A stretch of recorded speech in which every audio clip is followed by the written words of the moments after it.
Assalamualaikum warahmatullahi wabarakatuh. Selamat pagi, selamat siang, selamat malam, teman-teman semua. Di sini kita akan bahas pertemuan kedua dari kelas pemrograman website teori seperti itu. Di sini kita akan pertama-tama kita akan bahas review dulu pertemuan kemarin, kita review sedikit untuk kemudian kita lanjutkan inti dari pertemuan hari ini. Jadi pertama-tama kita review di pertemuan pertama kemarin kita pelajari apa itu definisi. Jadi kemarin kita pelajari definisi web, kemudian kita sudah mempelajari sejarahnya dari web, sejarah dari internet, kemudian kita lanjut dengan mempelajari bagaimana sejarah dari web, kemudian kita lanjut bagaimana internet bekerja, kita review sedikit. Nah, kalau web itu kita sudah pelajari ya dari masing-masing definisi, bahwa kita tahu bahwa alat perkembangannya ini adalah tujuan dari web itu untuk berbagi informasi seperti itu. Kenapa untuk berbagi informasi? Karena kita lihat bahwa dari sejarahnya sendiri adalah berawal dari universitas dan lembaga riset seperti itu untuk berkolaborasi membuat berbagai penelitian akademik. Maka dari itu diinisialisasinya adalah di bagian riset akademik seperti itu. Nah, ini untuk kita sudah pelajari juga gunaannya, yaitu berkirim data pada protokol dan untuk berkirim email dan juga untuk bulletin board system seperti itu untuk seperti membaca artikel dan berkirim komentar seperti itu.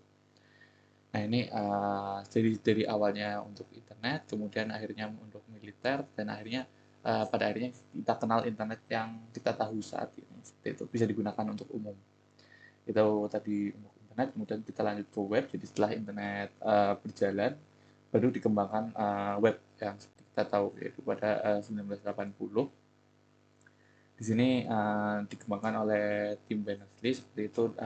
Beliau membuat HTML ya, HTML agar memudahkan orang umum mengakses internet, informasi di internet, itu web itu sendiri seperti itu.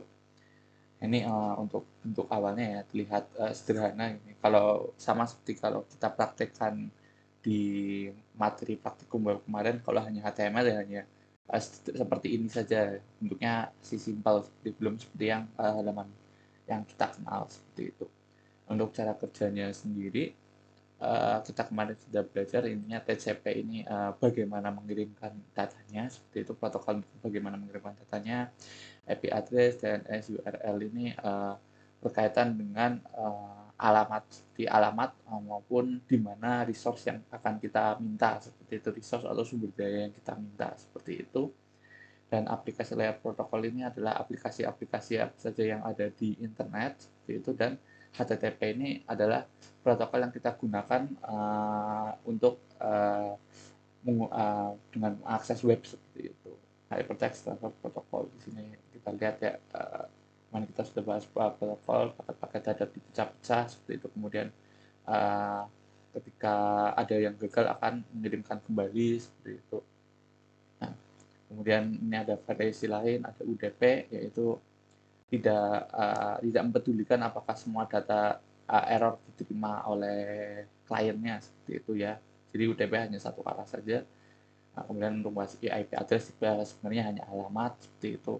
Kalau domain name system ya alamat namun yang udah dikenali oleh manusia seperti itu. Nah, kalau URL ini adalah di mana lokasi resource-nya atau sumber daya dari domainnya itu sendiri atau IP alamatnya seperti itu. Nah, itu ini masuk ke aplikasi layer protokol. Ini ya aplikasi-aplikasinya, yaitu lihat ya ada berkaitan dengan email, ada berkaitan dengan mengakses komputer di tempat lain, ada dengan messaging, ada berkaitan dengan web, ada berkaitan dengan DNS, terus ada berkaitan dengan mengirim file seperti itu. Ini yang kita akan bahas hari ini, dan lebih detail ini kemarin kita sudah sedikit singgung seputar HTTP. Nanti kita bahas lebih detail lagi di pertemuan kedua. Jadi kalau di HTTP ini kita lihat protokol untuk bertukar informasi melalui web. Jadi nanti kita di sini kelas pemrograman web akan menggunakan protokolnya HTTP seperti itu. Jadi intinya pada HTTP ini skenario komunikasinya ialah browser akan meminta request, seperti ini, kemudian server menerima requestnya dan akan mengembalikan respon seperti itu. secara umum seperti itu. Nanti kita bahas lebih detail di uh, pertemuan yang ini hari ini. Nah ini skenario komunikasinya ya, kita coba kemarin dari komputer lokal ke ISP untuk mengakses example akan diubah ke IP ke internet, terus akan dicari ke server mana, kemudian akan dikembalikan ke komputer peminta yang request. Nah itu kita lanjut saja. Itu untuk pertemuan yang kemarin kita sudah review ya. Nah ini kita masuk ke pertemuan hari ini. Ini untuk pertemuan hari ini kita akan bahas lebih detail mengenai HTTP. Jadi kita akan bahas di sini adalah definisi HTTP, bagian-bagian dari HTTP, terus cara kerja web bagaimana, dan ini dalam cara kerja web kita akan pelajari bagaimana di client side dan bagaimana di server side seperti itu. Jadi pertama-tama HTTP ini kalau teman-teman mengakses ya misalnya Google atau apa URL yang biasa teman-teman akses biasanya ada di depan ini didefinisikan ada HTTP. Ya ini berarti halaman web di sini example.com akan menggunakan protokol HTTP seperti itu. Nah ini HTTP di sini definisinya lagi sama seperti yang tadi ya, ini protokol komunikasi untuk bertukar informasi melalui web. Nah, ini ada juga definisi, ya ini ditemukan oleh tim Berners-Lee. Definisi lain ialah aturan protokol untuk menghubungkan antara aplikasi transfer dokumen hypertext seperti itu. Sama saja secara umum definisinya ya berkaitan dengan aturan pertukaran informasi melalui web. Informasinya berupa apa ya? Yaitu transfer dokumen hypertext kan. Informasinya berupa dokumen seperti itu. Nah itu secara umum ya definisi singkatnya. Nah ini dari sejarahnya itu pertama-tama itu bentuknya masih sederhana, hanya halaman HTML saja. Kemudian dikembangkan di tahun 91 itu HTTP 09, kemudian di 92 itu masuk ke HTTP 1. Di sini sudah bisa seperti CSS, video, script, gambar seperti itu. Kemudian di tahun 95 ini versi HTTP 1.1 seperti itu dengan tambahannya itu menggunakan koneksi yang lebih handal atau mapan gitu dan fitur-fitur lain, dan di 99 perbaikan versi 1.1. Nah, HTTP 1 versi 1 ini itu adalah yang biasa kita gunakan seperti itu, yang familiar lah, sudah digunakan banyak orang seperti itu. Ini di tahun 2015 muncul HTTP versi 2 seperti itu. Ini mungkin butuh waktu untuk transfer ya seperti itu. Nah, ini sekarang dalam perkembangan itu adalah HTTP 3 seperti itu. Nah, itu tadi dari caranya. Kemudian kita pelajari bagian-bagian dari HTTP. Kita tahu kita lihat ya dari pertemuan kemarin dan tadi review sedikit bahwa HTTP itu berjalannya dari browser atau klien. Klien akan meminta suatu resource, yaitu menggunakan suatu HTTP request ke server. Nah, ini yang kita pelajari adalah bagian-bagian di sini seperti ini ada tulisan get di sini, terus ada URL-nya di sini, terus ada suatu perintah di sini, nanti kita bahas di sini seperti itu. Nah, kemudian ada HTTP response di sini. Nah, HTTP response itu yang dari server, jadi setelah menerima request, server akan mengirimkan datanya yaitu berupa HTTP response. Nah, di sini kita lihat ada bagiannya itu seperti ada tulisan HTTP, terus ada 200, terus ada OK, kemudian ini juga ada komponennya, headernya seperti itu, dan ini ada isi datanya di sini. Kalau kita lihat ya, kita sudah pelajari di praktikum kemarin, ini kita tahu ini dokumen HTML seperti itu. Ini title berarti judulnya Google, terus akan menampilkan tulisan welcome to Google seperti itu. Nah, ini yang nanti ditampilkan di browser. Bagaimana menampilkannya nanti kita bahas sedikit seperti itu. Nah, ini kita pelajari sedikit mengenai HTTP request ya. Kita mulai dari request ya, dari yang pertama dulu. Itu HTTP request ini ada beberapa komponen, yaitu pertama adalah get di sini. Ada beberapa di sini method adalah get, menjelaskan apa yang user ingin lakukan ke server. Jadi nanti kita pelajari ada beberapa metode, ada beberapa aksi nanti yang bisa kita minta ke URL ini seperti itu. Tergantung apakah menyediakan layanannya atau tidak. Cuman ada beberapa metode yang nanti akan kita pelajari seperti itu. Nah, kemudian di bagian kedua ini ada URL ya. Di sini kita lihat example ini URL itu resource sumber daya yang diminta seperti itu. Kemudian ada header, yaitu menjelaskan metadata. Metadata yang kita pelajari di HTML kemarin itu data mengenai data kan, pada dasarnya. Ini secara umum sih di semua data sih seperti itu. Metadata ya data mengenai data itu. Nah, berarti di sini tuh header itu metadata itu data mengenai request ini, yaitu terkait user agent, yaitu browsernya apa, terus konten yang diminta, seperti ini browser agent ya.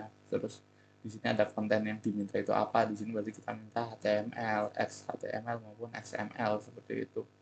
Dan responsnya akan dikompres atau enggak seperti itu, dengan kompres atau enggak, dan kalau di sini ada bahasanya seperti itu. Nah, yang bagian ketiga ialah komponen tambahan. Di sini belum tampil ya, nanti kita contohkan, tapi di sini body adalah komponen opsional seperti itu, berisi data tambahan yang akan dikirimkan ke server seperti itu. Nanti kita pelajari, jadi dari kita bisa mengirimkan data. Kalau teman-teman kalau mengisi form ya, form login seperti itu kan dari browser akan mengirimkan ke server, nah itu nanti menggunakan body. Nanti kita pelajari. Nah, di sini kita tadi udah sedikit sih bagian-bagiannya. Yang pertama itu get, itu ada di method. Nah, ya, nomor satu. Kemudian example ini adalah merupakan bagian URL. Nah, ini tuh ada user agent, bagian header. Jadi kedua ini merupakan header ya. Nah, teman di sini adalah header berkaitan dengan user agent atau browsernya. Dan ini tuh adalah berkaitan dengan aset atau data yang diminta seperti yang tadi saya jelaskan. Terus ini tuh apakah dikompres atau enggak. Terus ini mengenai bahasanya seperti itu. Nah, kemudian ini untuk HTTP request pada dasarnya. Secara umum seperti itu dulu, nanti kita masuk lebih detail. Nah, kemudian kita yang kedua ini ada HTTP response. Nah, HTTP response ini juga ada bagian-bagiannya karena berbeda ya. Nah, kita lihat HTTP response itu ada beberapa komponen, yaitu yang pertama protocol description. Nanti kita lihat ya. Nah, di sini langsung saja di sini kita lihat ada di sini, ini adalah protokol description. Itu ada HTTP 1.1, berarti memakai protokol HTTP dari 1.1. Kemudian ada 3 digit status code. Jadi nanti kita lihat di sini kedikannya ada status code-nya 3 digit seperti itu. Nah, ini ada 200, di sini ada 200, ada 300, ada 400, ada 500 seperti itu. Nah, kalau 200 ini mengindikasi sukses seperti itu. Jadi ketika minta HTTP google.com, terus ketika server mengirim dan dikirim terus sukses gitu, nah itu nanti mengirimkan 200 seperti itu. Nah, ini kalau 300 ini adalah adanya redirect seperti itu. Jadi misal dari kita minta ke google.com, tapi dari server google.com mengirimkan lagi, memindahkan kita ke halaman seperti apa gitu, misal example.com seperti itu, atau sebaliknya. Itu nanti kita mendapatkan request 300 karena kita minta itu sukses, tapi sudah berbeda, bukan ke Google lagi, tapi kita manggilnya dari si example.com ini. Kemudian ada 400, yaitu error dari klien seperti itu. Jadi misal contohnya itu yang biasa kita temui itu misal kita typo misalnya Google, anggap saja misal Google kita salah kayak gitu, misalnya google.com atau seperti apa, nah itu akan menghasilkan misalnya 404 not found seperti itu kan, berarti kan resource google.com yang tulisannya salah ini tidak diketahui di mana letaknya seperti itu. Atau juga bisa misal error ketika orang mengisi form, ada form yang kosong seperti itu, atau form yang tidak bisa dikenali, misalnya password salah atau email salah seperti itu juga akan mengembalikan 400 karena berarti ini kan error ya, errornya dari browser, dari user yang mau mengakses, bukan dari servernya. Nah, sedangkan kalau 500 ini mengindikasikan server error. Nah, ini bisa jadi misalnya sistemnya down seperti itu, sistem servernya down seperti itu, atau ada kesalahan kode. Nah, ketika pengkodean kan sebagai developer nanti harus perhatian nih kalau 500 itu, kalau berarti kan ada kesalahan pengkodean seperti itu. Itu tadi untuk yang status code ya yang ada di sini. Nah, kemudian yang ketiga ini adalah status message. Nah, ini nanti ada ya, ini kalau 200 oke, kalau tadi 404 nanti not found, kalau 500 berarti error seperti itu. Nah, kemudian ada header, yaitu metadata sama seperti HTTP request ya. Ini juga ada apa namanya, eee, bagaimana browser, menangani, jadi informasi mengenai, responsnya, jadi bagaimana menanganinya, seperti di sini memberitahu bahwa, oh data ini adalah data HTML, seperti itu misal. Ini panjangnya 606 seperti itu, terus ini ada di-encoding dengan gzip, seperti itu. Nah, itu contoh dari, header seperti itu ya. Nah, kemudian yang keempat, ya yang kelima maaf, nah ini body itu ya resource yang diminta, jadi, data yang dimintanya. Nah, kalau di respon biasanya, ada ini untuk bodinya seperti itu. Jadi di sini misal, ya ini adalah bodinya. Lihat ya, di sini itu adalah bodinya. Nah, ini adalah, kita lihat karena konten type-nya HTML, berarti kita juga bisa lihat kalau di sini itu adalah, si server mengirimkan kembali file HTML. Di sini ada, banyak lah. Ini kayak ini itu adalah dokumen HTML, kemudian ini itu adalah stylenya ya. Nanti kita, belajar mengenai style seperti itu, kita bisa abaikan dulu, tapi kita nanti tahu kalau ini adalah stylenya, kemudian ya kita pelajari kemarin bahwa body-nya itu ya isi konten dari yang ada nanti tampil di layar adalah di body. Nah, di sini adalah example domain. Mungkin untuk bagian-bagiannya seperti itu. Jadi intinya sih mirip, jadi hanya berbeda sedikit lah untuk antara request dan respon seperti itu. Yang penting bisa dipahami bedanya seperti itu untuk apa bagian-bagiannya. Nah, kemudian kita lanjut ke metode HTTP ya. Nah, tadi kan kita sudah singgung di sini ya, ada metode, ada get. Yang pertama kita tahu pasti dicontohkan ada get, yaitu get itu kalau kita minta isinya, kalau kita browsing seperti itu, misalnya nyari google.com atau apa, itu pasti get seperti itu. Nah, cuman ada metode-metode lain, yaitu kita bahas di sini di metode HTTP. Yang pertama adalah get, yang kita sudah tadi singgung sedikit ya. Ini untuk minta data dari sumber. Ini misal di sini minta data dari gores.co.in seperti itu. Oh ya, ini menggunakannya aplikasi namanya Postman. Kita belum pakai dulu, yang penting tahu nggak harus memakai Postman untuk meminta ini ya. Sebenarnya browser biasa juga cukup seperti itu. Cuman ini sebagai contoh saja. Nah, ini jadi get ini untuk minta data, misalnya ini akan meminta data user di URL ini ya, gores.co.in seperti itu. Nah, ini salah satu yang paling umum seperti itu. Intinya kalau browser mengakses suatu halaman, nah seperti itu pakainya get request intinya kayak gitu. Ini seperti ciri-cirinya itu ya, atau fitur-fiturnya dari get ini ya, bisa di cache itu berarti isi datanya nanti ini mungkin bukan HTML ya, tapi mungkin nanti kalau di browser biasa kan biasanya dikembalikannya HTML, yaitu HTML-nya bisa disimpan dulu di penyimpanannya browser agar ketika kita minta lagi loadnya cepat seperti itu. Nah, kemudian yang kedua ini bisa ada di riwayat ya, ada di history. Kemudian get ini bisa di bookmark. Nah, ini terus catatannya itu get itu tidak boleh menangani data sensitif ya, karena uh, kalau get ini terlihat semua, nanti terlihat semua untuk karena bisa di ini sih, bisa di bookmark, ada di riwayat, jadi data-datanya cukup berbahaya seperti password seperti itu, nggak, nanti tidak menggunakan get seperti itu.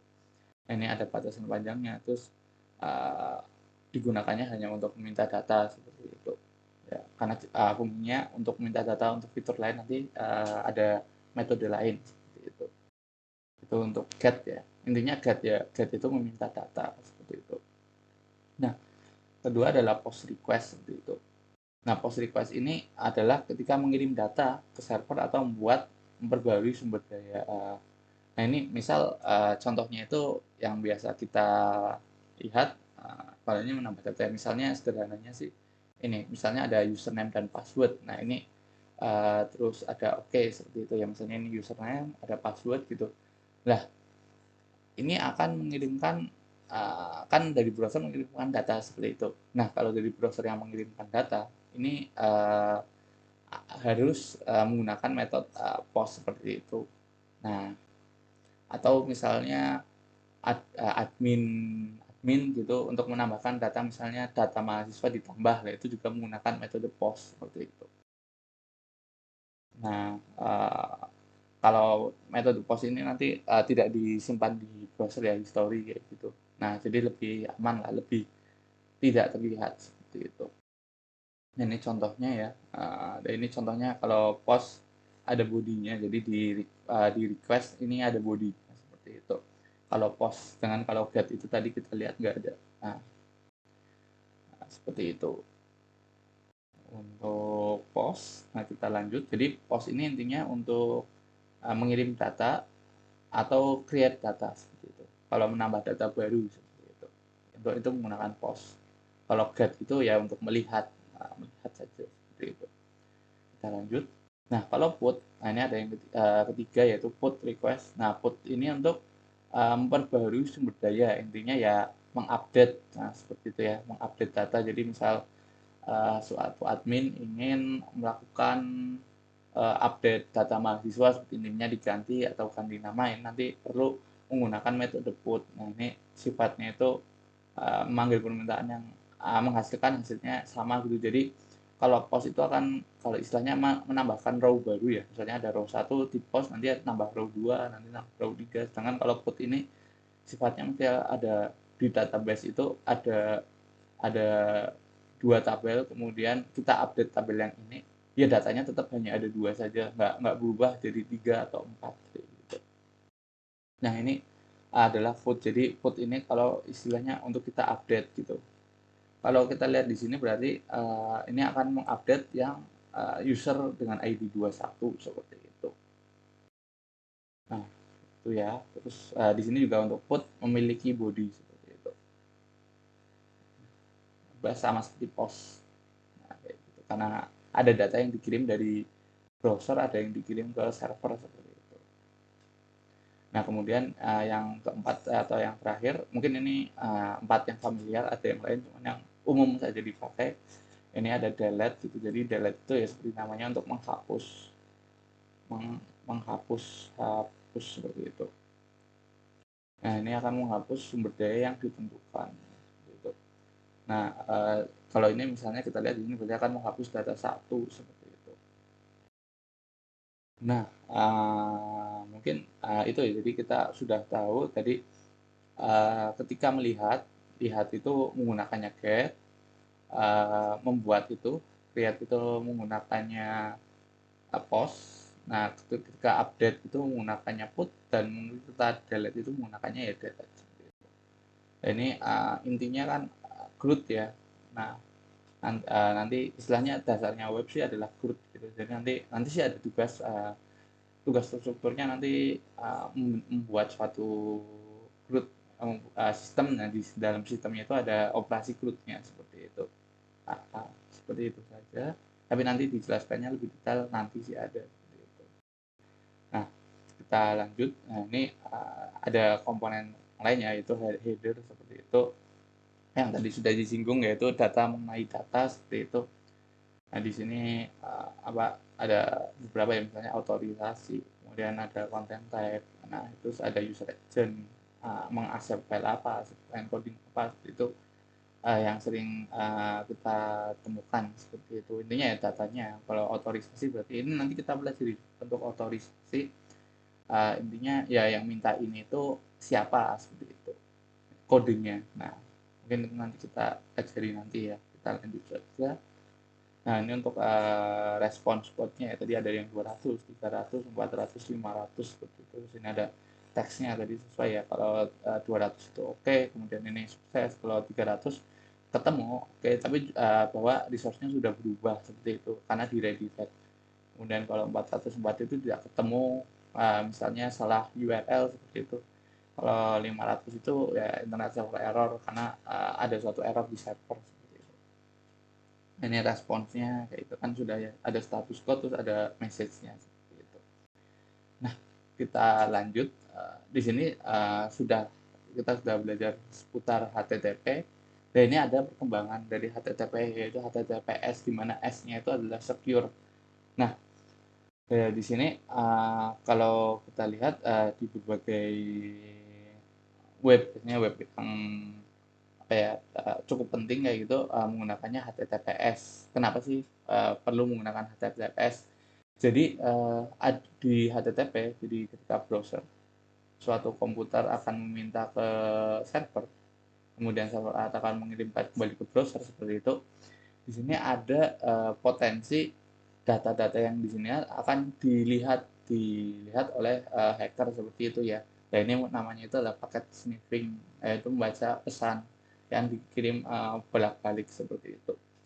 Nah, ini akan sangat bahaya. Jadi seperti tadi disinggung di awal ya, misal data password, terus data ID seperti itu, terus data autorisasi seperti ini, uh, bisa saja jatuh ke pihak yang hacker seperti itu.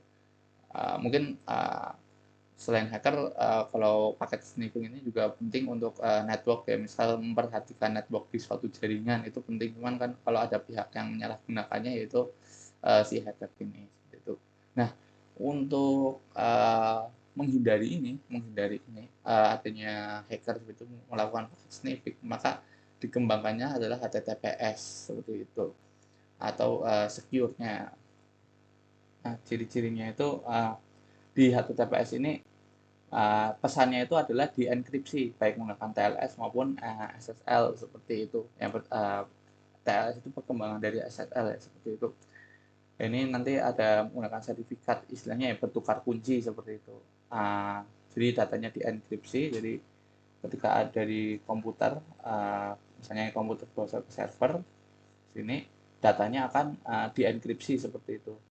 Nah, jadi nanti tinggal diterjemahkan di masing-masing komputer seperti itu.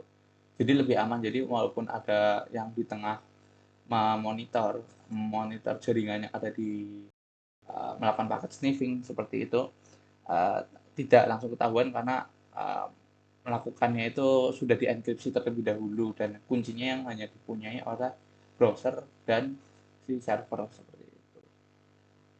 Nah, ini ya contoh layernya ya. Kalau HTTP ya dari data jaringannya itu IP, kemudian TCP, kemudian langsung ke HTTP.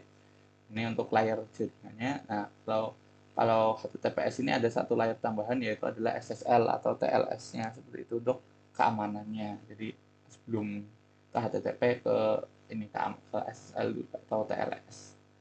Di sini kalau kita lihat proses transaksinya itu sebenarnya yang terjadi adalah ketika dari komputer klien pertama kali tersambung dengan server itu akan menyambungkan dulu dengan TCP gitu, TCP yang sudah itu. Jadi menyambung dulu dengan TCP, kemudian baru si klien meminta request ke server seperti itu.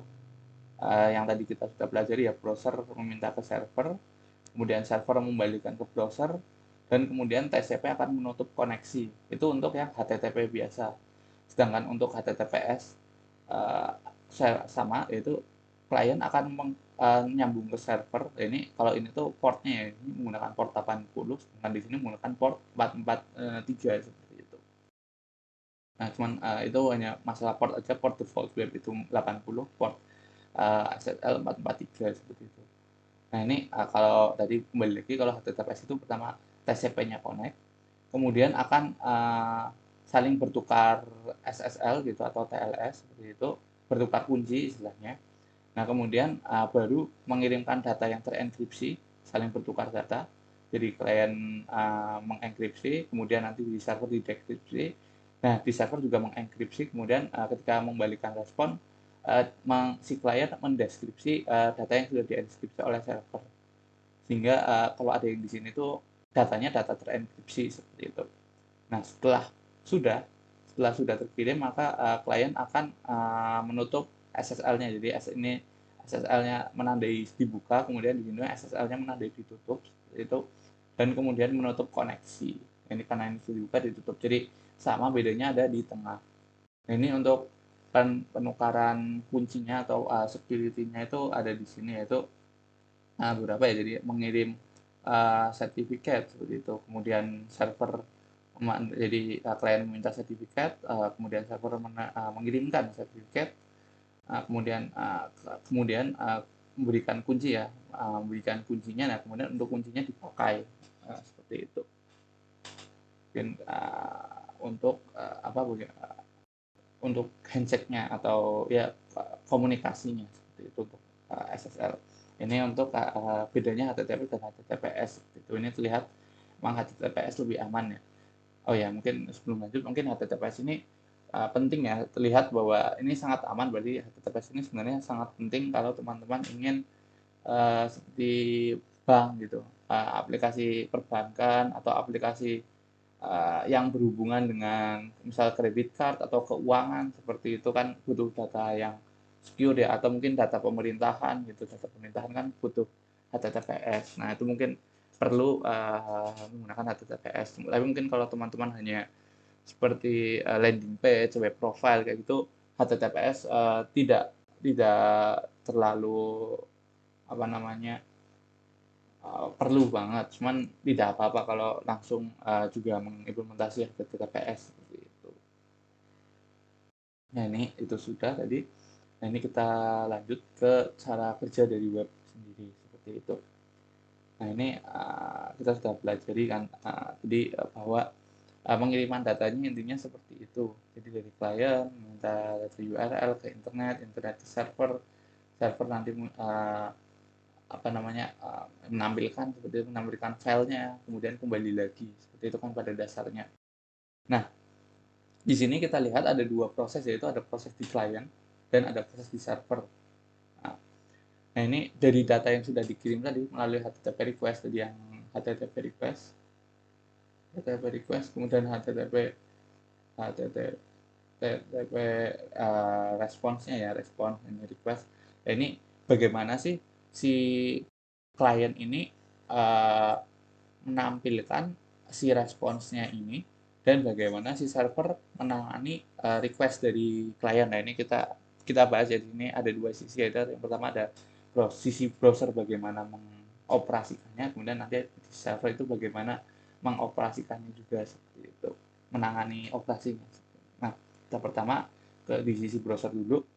Nah di sisi browser ini ada proses namanya rendering pipeline, yaitu untuk merubah dokumen HTML menjadi representasi visual yang biasa kita lihat ya. Jadi melalui rendering pipeline, dokumen HTML, jadi file-file HTML itu akan berupa teks seperti itu, akan diparse atau diubah. Nah, itu agar sistem operasi dapat mengerti dan menggambarkan. Jadi seperti tag input seperti itu kan digambarkan jadi kotak seperti ini ya, kotak yang bisa diinput. Nah, itu melalui rendering pipeline. Dan tag-tag lainnya misalnya H1 seperti itu. Yang kita tahu kemarin kan tulisan besar seperti itu, heading kayak gitu, diterjemahkannya seperti itu. Nah, itu namanya rendering pipeline. Nah, kalau awal perkembangannya tentunya ini proses yang sederhana ya, karena intinya yang di awal-awal HTML kan buat tulisan dan gambar saja, itu dimuat atau di-load ke layar seperti itu. Cuman di web-web yang kita kenal makin saat ini kan makin enak dilihat dan juga lebih kelas bekerja dari browser itu, bagaimana menampilkan misalnya ada navbar di atas, ada header, ada footer, ada isi bodinya kayak gitu. Kemudian misalnya ada apa sidebarnya dan kawan-kawan, itu kan lebih kompleks ya. Nah ini makanya di browser zaman sekarang sih lebih keras seperti itu. Nah untuk detail dari rendering pipeline yang ada di browser itu kita lihat di sini. Intinya ada 3 langkah utama. Pertama, pembentukan dokumen objek model atau DOM ya di sini. Kemudian ada langkah styling. Styling itu memberi style atau memberi gaya atau menghias lah istilahnya, seperti menghias pada si HTML. Biasanya ini menggunakan CSS gitu, walaupun ada apa bahasa lain selain CSS, misalnya SAS seperti itu. Tapi di sini yang kita akan bahas itu CSS karena yang paling lama dan paling banyak digunakan seperti itu.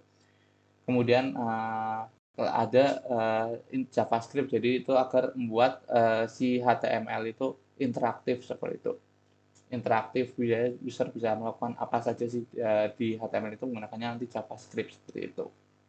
Di proses di browser itu ada 3 ini sebenarnya. Nah kita masuk. Nah ini browser menerima HTTP respon dari HTML. Nah ini, jadi ketika browser menerima respon, jadi kita lihat ya responnya seperti ini, seperti itu. HTML, head, body, seperti itu. Nah ini akan mau dirubah ke dokumen objek model seperti itu.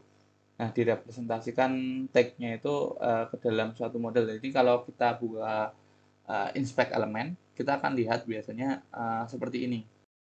Jadi pertama-tama dari tiap-tiap komponen ini akan dibuat objeknya. Jadi kalau biar agar bisa dilakukan operasi-operasi penggantian seperti misalnya kita bisa tambahkan di bawahnya H1 ini ada H1 lagi atau mungkin P-nya ini kita hapus seperti itu nanti bisa seperti itu. Jadi intinya dokumen objek model itu merepresentasikan tag HTML-nya seperti itu.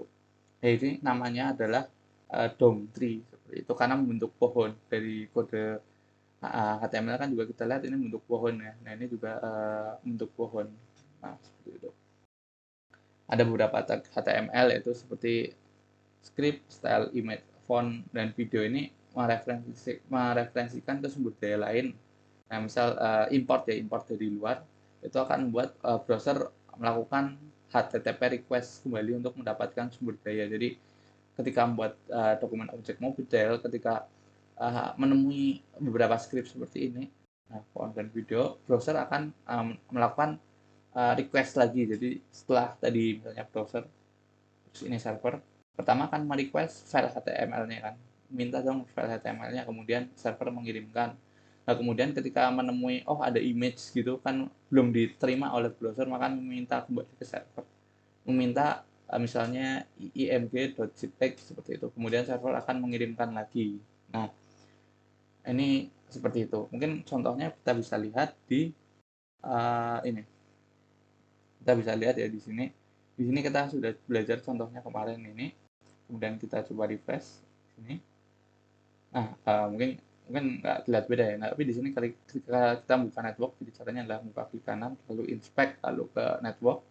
Di sini kita lihat persatuan waktunya di sini ada jenjangnya. Jadi pertama-tama kita coba lihat. Nah, di awal-awal menit ini akan meminta image-nya saja dulu. Di sini akan meminta image-nya dulu. Nah, kemudian ketika sudah menemui file image itu tadi, baru meminta si gambar blank profile dan si gambar 105 kali 105 ini.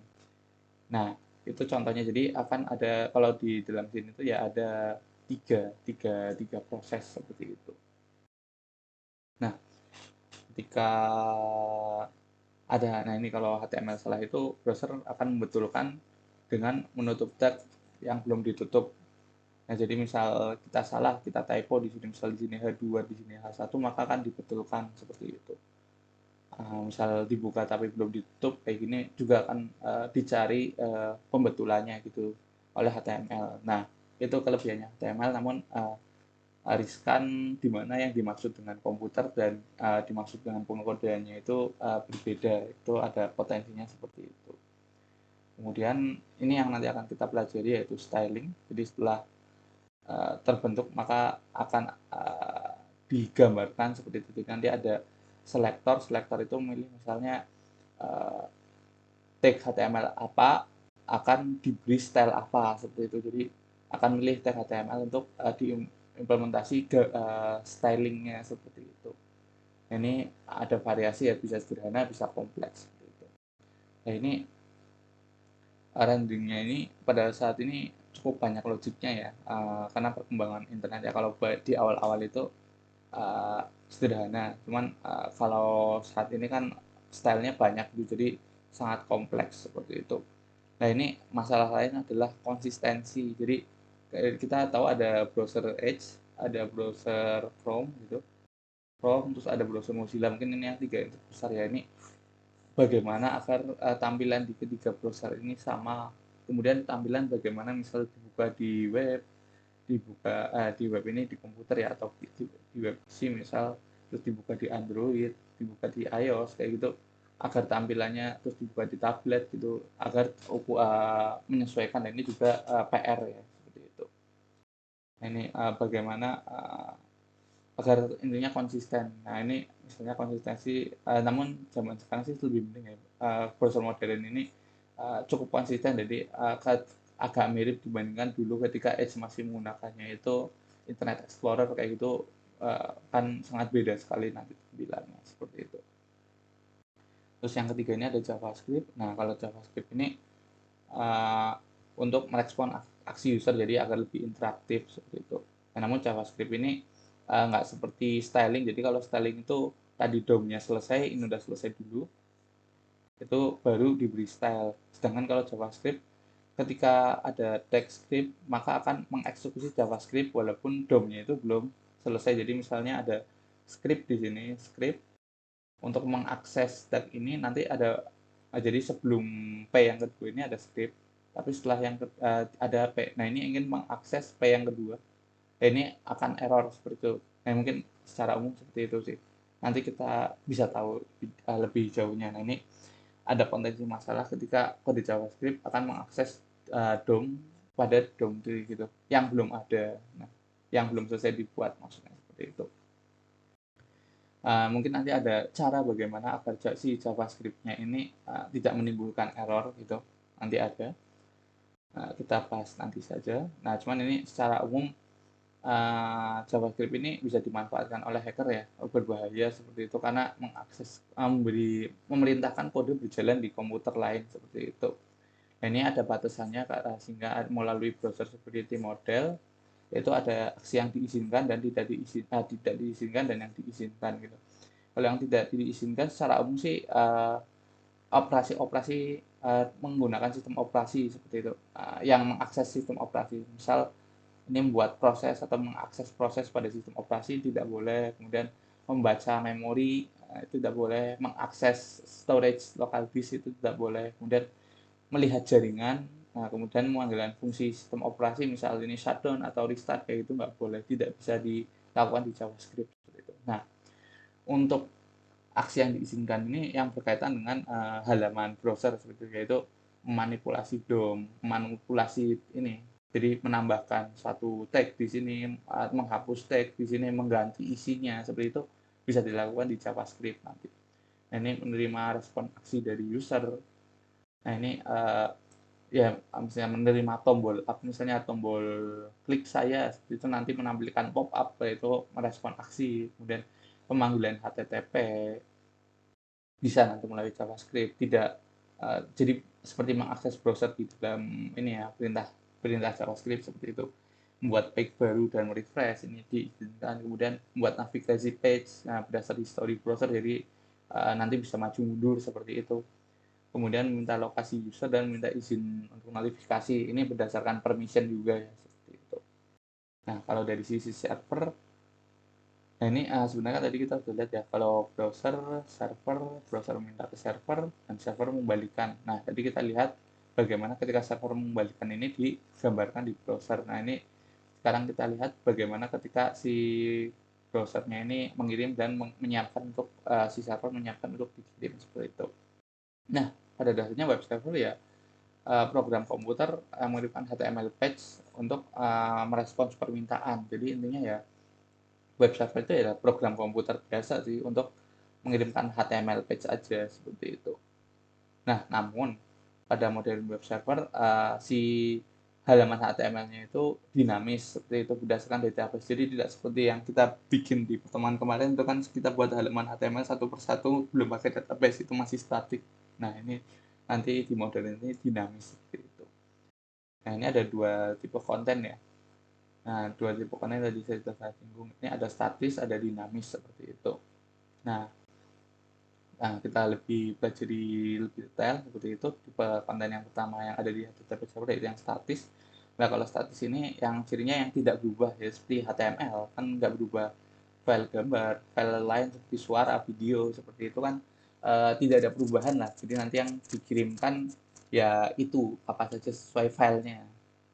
Nah, ini di awal perkembangan internet, website dan semua kebanyakan website itu statik, yaitu developer mengkode halaman HTML satu persatu. Jadi halaman seperti kemarin halaman halaman Hello World sendiri, lalu ada about-nya di coding sendiri, kemudian nanti ada halaman kontak misal di coding sendiri seperti itu. Jadi semuanya file HTML satu persatu, belum memakai database seperti itu.